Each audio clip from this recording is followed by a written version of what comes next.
Cheers. More. No bother. Anyway, hello, everybody, and welcome to the stand-up show, as it's known. My name is Ardal, I think, and you're very welcome. And this is something I've never told anyone before, but we had a lovely table when we were growing up in our house. A lovely table, and... did you know that? No, of course not. And my mother was very proud of this table, so I was very proud of it too. Like, I used to go to school some days and say, we have a lovely table. And then I'll go, oh, right, and they'd run away. But no, what I meant to tell you was that my mother, she was very proud of this table, so she used to put a tablecloth on top of it. And I found out later that that was quite normal. Like, most people do that sort of thing. But she'd always say to me things like, don't spill anything on that tablecloth, little fella. And I was going, well, why not? I mean, the whole point of the tablecloth is to protect your lovely table.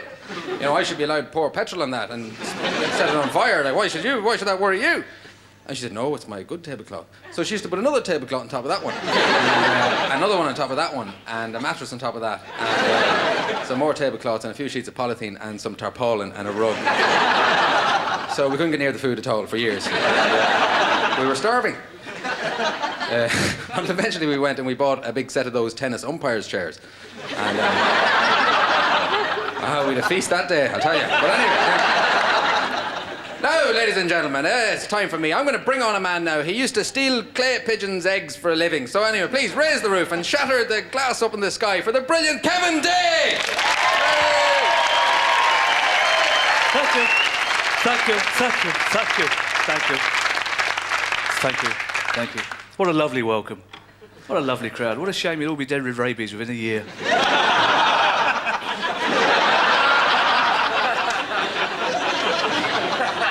Yes, as the government said, unless we introduce doggy passports, you're all going to die. Frothing, foaming and ranting, like Tories debating the death penalty. That's what we want, doggy passports. Doggy passports, perfect. Occupation, dog. Height, 4 feet, 1 tail, thank you. It's not the dogs you have to worry about. It's not the dogs you have to worry about. You may know that recently, 2 bats, 2 French bats, too ill to resist, got caught on some thermals, winds, not pants. I point that out because I did a gig in Hampstead recently, full of Telegraph readers. How did they get on the pants in the first place? Swine. 2 bats, too ill to resist, got caught on some thermals, did a little bit of rabies damage in Kent. I'll elaborate, you don't know the story. What happened was a posh woman walking down the street in Kent, minding her own business, whistling a posh little tune. Saw a bat in some distress, picked up the bat, got bitten, got rabies, good. Nature's way of weeding out the posh and the daft, as far as I'm concerned. 1 down, 3 million to go. Because it's not natural behaviour. Normal people, ordinary, down-to-earth, solid working-class people, walk down the street, you see a bat in some distress, you think, hello, never stomped a bat before. Not so clever now, you flying mousy bastard.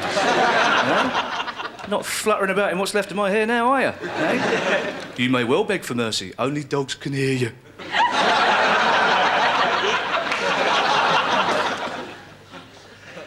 Because stories like that, invasion from France, plays right into the hands of my father, unfortunately. My father, good socialist, has a very strange attitude towards abroad and foreign languages. Sadly, I've inherited it. Tragically, I'm the only 35-year-old, 75-year-old man you know. But I'll travel to France because I love France. France is a beautiful country. If I'm lucky, I'll go to France 10 times in my life. That's, 20 weeks. So take out 6 weeks of sleeping. Say 2 weeks eating and drinking, 2 weeks walking about, a couple of weeks on the beach, a couple of days phoning club call, a couple more days going, lost again, I don't bastard believe it. That leaves, I reckon, about 5 days for actually speaking French. So what is the point of taking 10 years to learn a language to use it for 5 days? When A, they can speak English, if they bloody well choose to, and B, I can point and nod. If you don't need it by going... If you can't get it like that, you don't need it.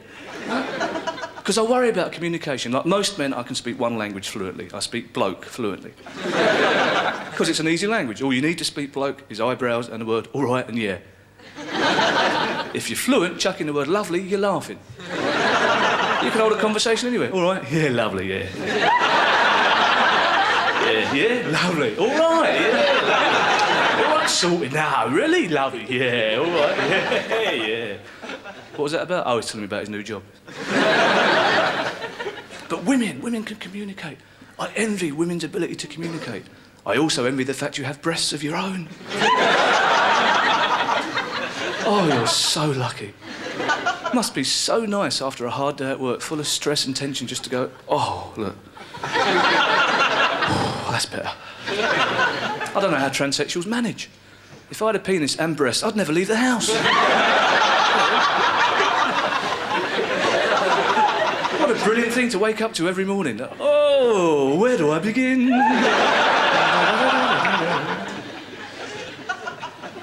But women communicate. My wife can communicate. I've got a little tiny baby boy, the apple of my eye, he's a prince. I can't communicate with him. My wife can. I can't communicate because he can't talk. He can't even say, all right.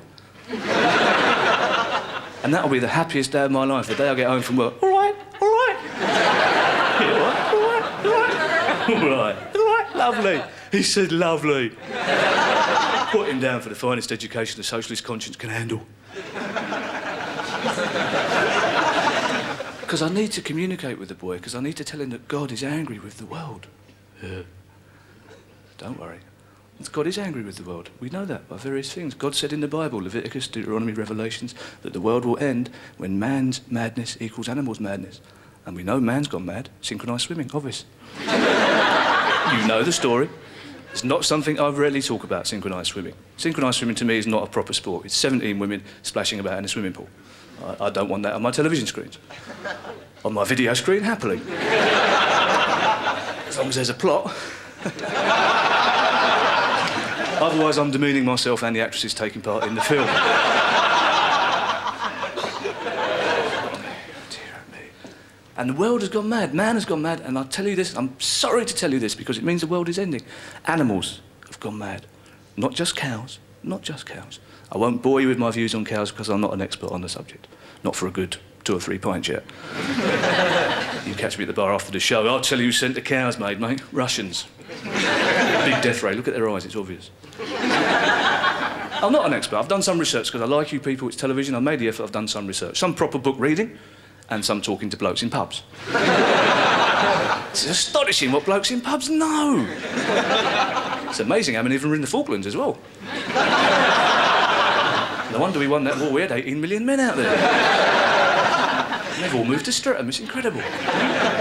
So I've researched the subject. Now, my view is this, quite simply this, simple view. I don't think you should feed sheep to cows. Call me an old townie. But they're not legendary sheep eaters, are they?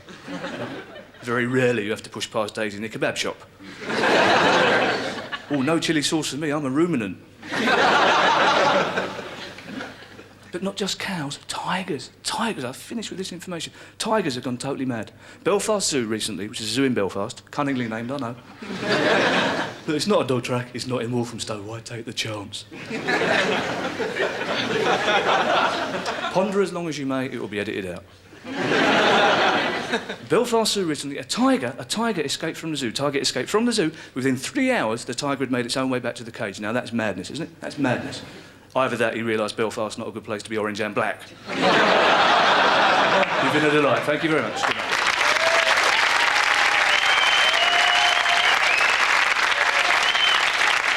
Kevin Day, ladies and gentlemen!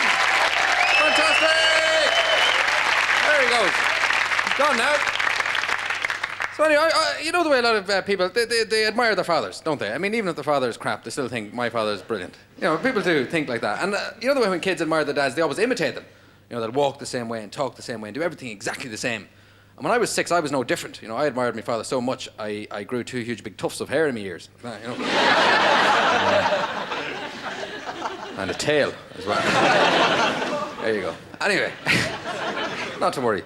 But, right now, ladies and gentlemen, it's time to start clapping and cheering once again. Clap and cheer like as if you're all from another planet where the language consists entirely of clapping and cheering noises. And please, welcome to the stage, the absolutely wonderful Graham Norton.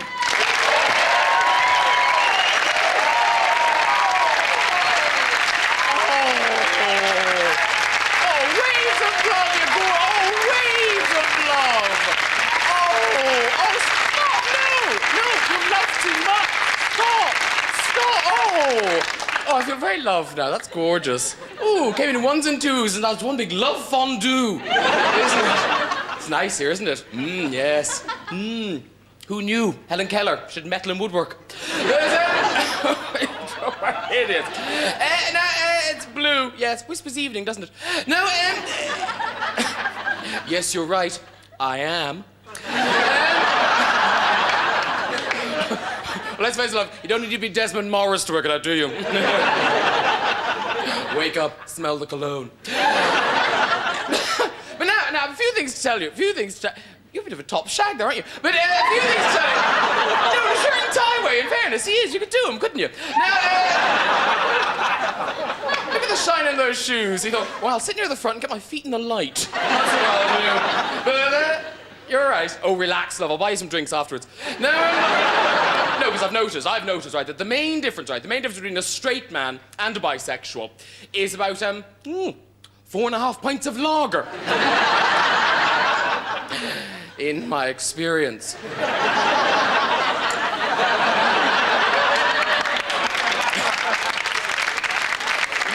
Oh, dear.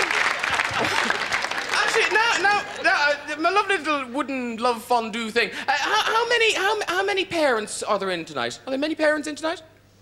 Oh, Rose, oh my God, the group family. Oh, look at you. Oh, you're very proud of yourself, aren't you?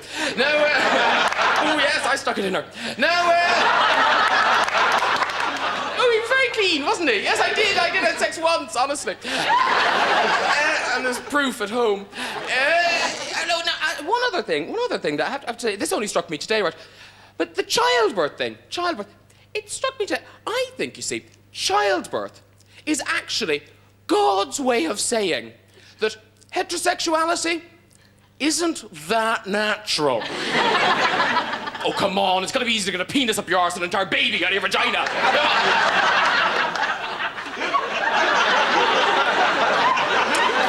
Some of the men not so sure. Woman in the back there nodding, going, yes. And my boyfriend wants me to do both. We'll draw a little veil there. But, oh dear, what else can I tell you, beloved? I'm single. Ripple of amazement there. But no, the thing is, I'm fine about it. Honestly, I'm fine about it. Because, you see, for me, being single isn't a problem. No. Because, you see, for me, being single is a choice.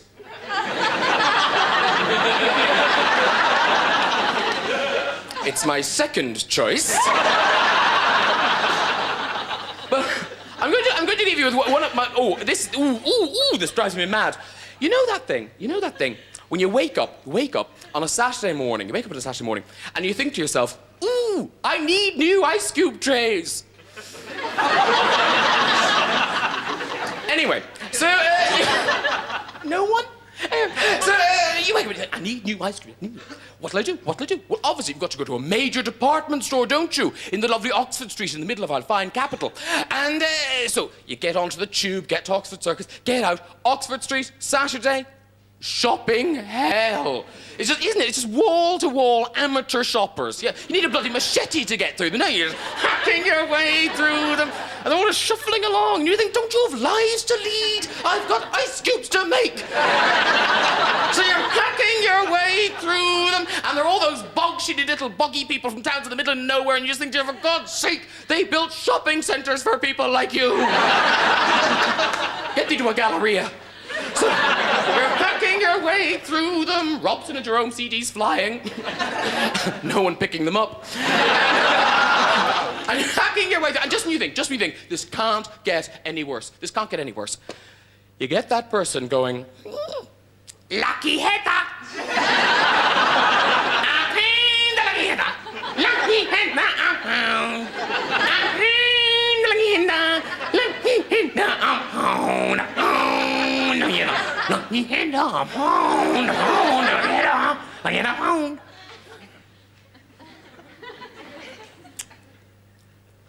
You're a gypsy, living in the street with your children. How lucky can it be? Anyway, my name's Graham Norton. You've been out today. Just waves and love. Thank you. Good night. Bye-bye.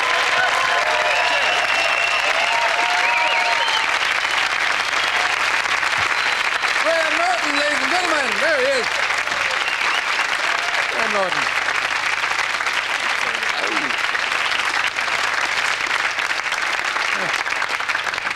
think he's gay. But anyway, no, I'm sure of it. But anyway, ladies and gentlemen.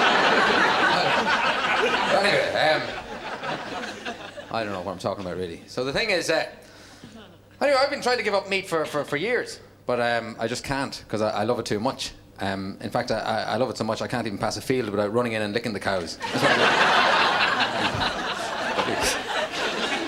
what I always hose them down, first of all. Like, I'm not a bloody savage, am I? So now it's time to bring on the next man, and he's a very clever man, actually. He used to teach English in Glasgow. He invented soup, probably. I don't know, but there's counterclaims by the Campbell clan, mainly. But anyway, please welcome to the stage, in the most extreme way you can muster, please welcome the sensational Frankie Boyle.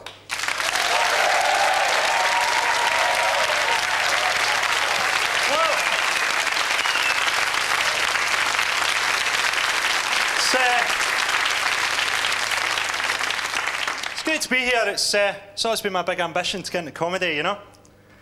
My other big ambition is to be murdered. Yeah, I'd like to be murdered, but I'd like to know the day before that it was going to happen so that I could go about behaving really strangely and confuse everyone that sees the Crime Watch reconstruction. I've been in London for a couple of days now, and I just can't get over how busy it is. I mean, you go out shopping in Oxford Street and everyone's bumping into you and barging into you and barging past you. That's why whenever I go shopping, the first two things I always buy are a biro and a clipboard.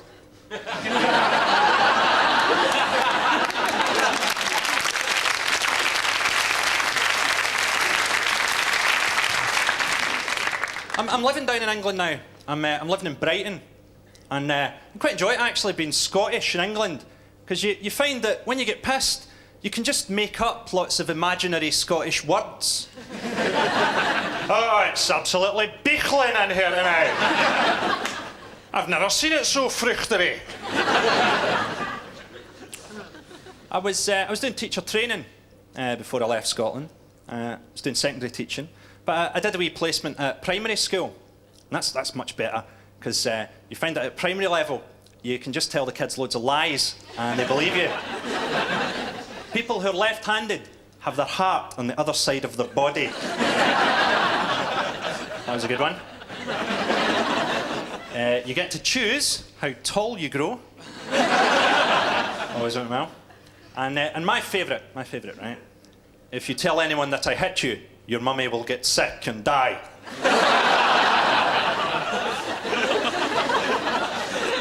So I didn't get a teaching job. I applied, you know, filled in the application forms and stuff, but I always hit that bit, hobbies and interests, and I don't have any. You know how you always have to make that up, and it always comes out sounding really wanky? It's always something like, well, when I'm not spending the afternoon in the gym, I enjoy reading classical poetry, both in translation and in the original languages. At the weekend, I enjoy playing tennis and taking harpsichord lessons. Wait, wouldn't it be brilliant just once to fill one of those things in honestly?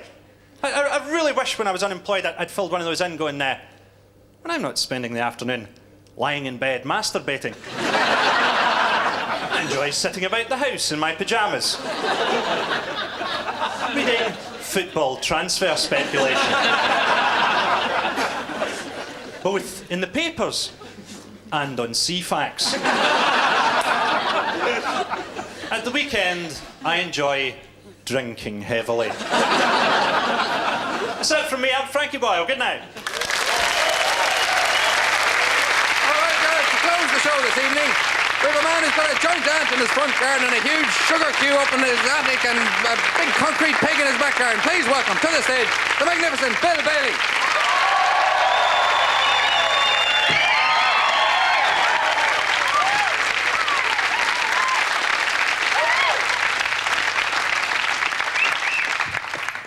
Good evening. Hey. My name is Bill Bailey, and that's all right. No, it is Bill Bailey, and there we are. And just a little thought: toughest job in the world, selling doors door to door.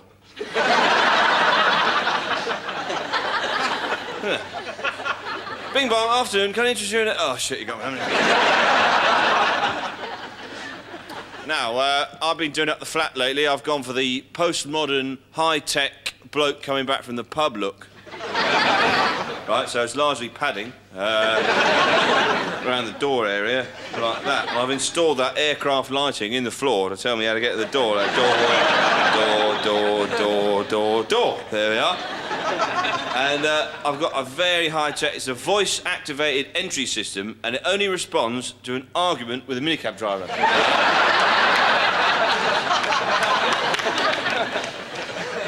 So it'd be sort of something like this, like, what do you mean £12? What do you mean £12? It's £10! It's always £10!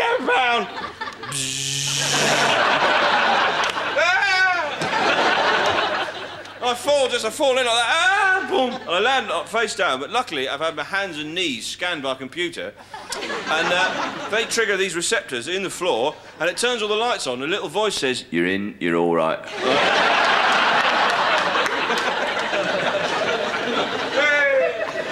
And then I just pull myself along, low-level handles, lots of low-level handles. Loads more arrows, loads of arrows, and then a big floodlit urinal in the hall. I've got a padded headboard there, like that.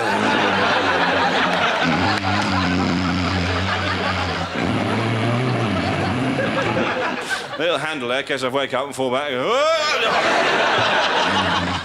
Little shelf there with some nibbles on it. Oh, brilliant. And then the pièce de résistance, I've got a mirror there like that, except it's not a mirror, it's a photograph of me when I was 19. I look at it and I go, yeah, still looking good.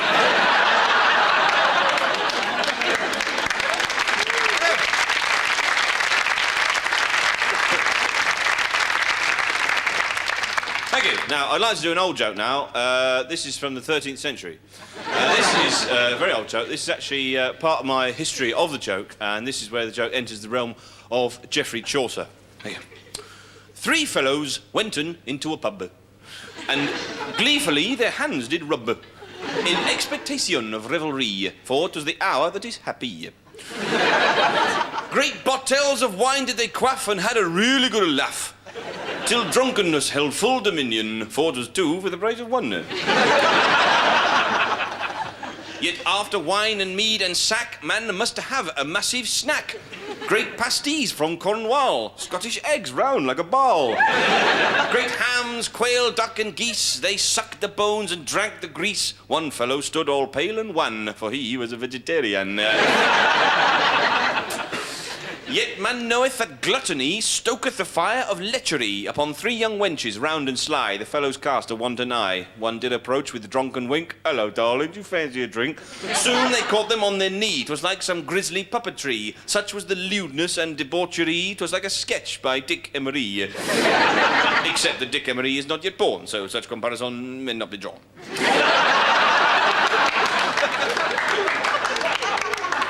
Then the fellows began to pale, for quail are not the friend of ale, and in their bellies much confusion, from their throats vile extrusion. Stinking, foul corruption came spewing forth from drooling lips. The fetid stench did fill the pub, 'twas the very arse of Beelzebub. Thrown they were from hoard and trumpet, in the street no coin, no strumpet, homeward bound they must quickly go, to that end a donkey stole, their hands all with vomit greased. The donkey was not pleased. And threw them into a ditch of shite. They all agreed, what a brilliant night.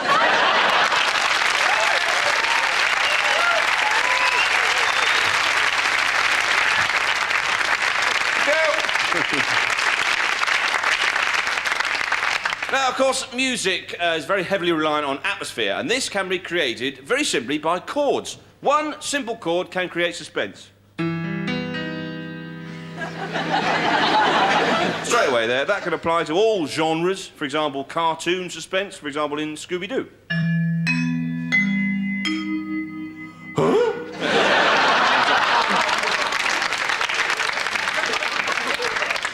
Certain other chords suggest other things, like this one I call the patronising chord. That's patronising. That's often followed by the smug chord, which is this one. Charisma. Both of these can ironically be found in the ITV sport theme.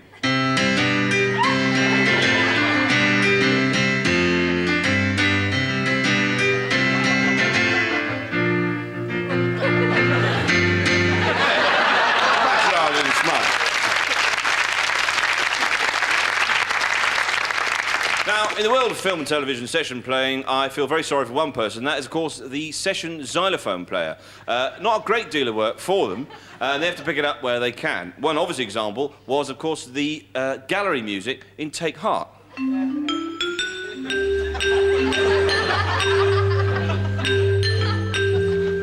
Very frustrating for the very highly qualified session player.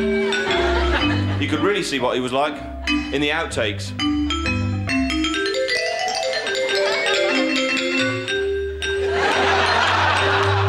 Keep it simple, mate.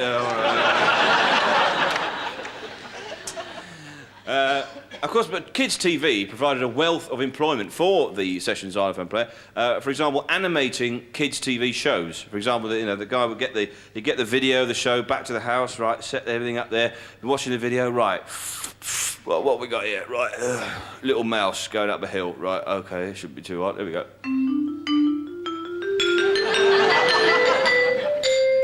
Yeah, that'll do, won't it? Oh, he's twitching his nose. He's looking to the right. Looking to the left. Oh, he's had an idea.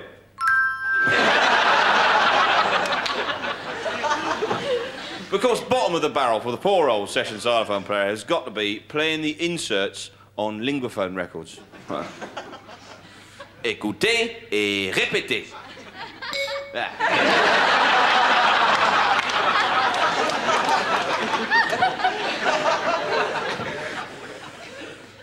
Get the kids out of here, I'm working in here, all right? I'm working in here, all right? Et la deuxième partie?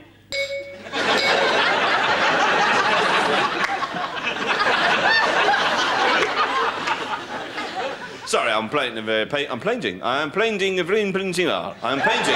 very bleak picture, but obviously it's not as bad as that. So, what I'd like to do now is get into a limo, go to Barbados, but I can't do that, so instead...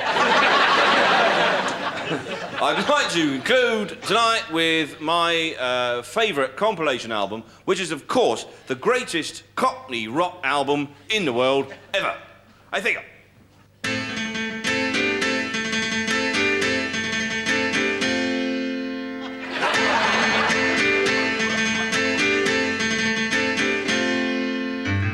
Rising up, take your time to the challenge of your rival. Things are tough when you're out on your own. It's a thrill, it's a will to survive.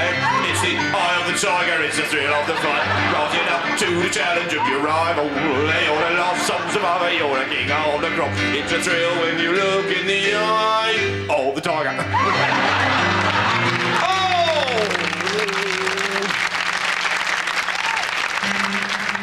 Take me down to Paradise City where the grass is green and the girls are pretty. Won't you take me down the Old Kent Road? I'm so excited. I'm about to lose control, I think I like it. First I was afraid, I was petrified. I thought that I could never live without you by my side. Well, I thought of all them rotten things you done and how you stitched me up. And I thought, never mind, I'll let you off. I'm going to tell you what, cause we are family, we're family, all right? I got all my family here, we're right off, get out of there. Oh, put you on top, build you up slowly, get out of there. I've never seen you looking so lovely as you look tonight. I've never seen you shine so bright.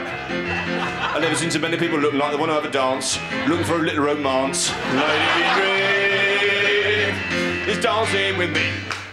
Cheek to cheek, I'll never forget the way you look tonight. You scrubbed up lovely for a posh bird. And I will always love you. Will always love you. I'll always love you, your family, that's right. I'll always love you, mine, Bill Bailey. Good night.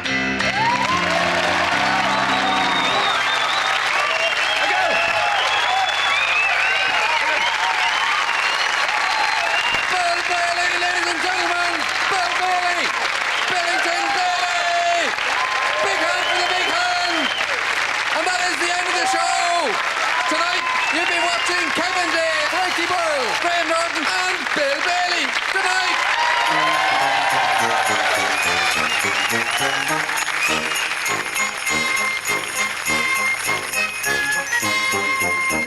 Reheating the sizzling tunes of the week, Top of the Pops is about to roll next here on BBC One.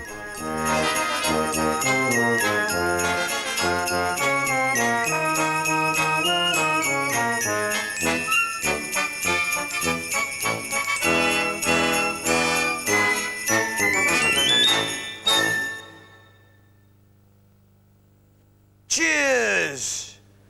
Look at that. Isn't that beautiful, eh? A beautiful pint, eh? The finest measure for holding beer in the whole world because it holds a pint, doesn't it? A bigger glass, well, your pint would fit in there, wouldn't it? But it would have too much room. A smaller glass, well, it wouldn't fit in there, it would just sort of spill out the sides, wouldn't it? And that's why the pint is the finest measure in the whole world for holding a pint of beer. Stands to reason. But happy Christmas. Happy Christmas, because Jesus was born in a pub, wasn't he? He was. He was born in a pub, lovely pub called the King's Head in Bethnal Green. Yeah. He was born in a snug bar. He was born in a snug, so there's no room in the lounge, no room in the saloon, no room in the public, no room in the private. Of course not. It was packed, wasn't it?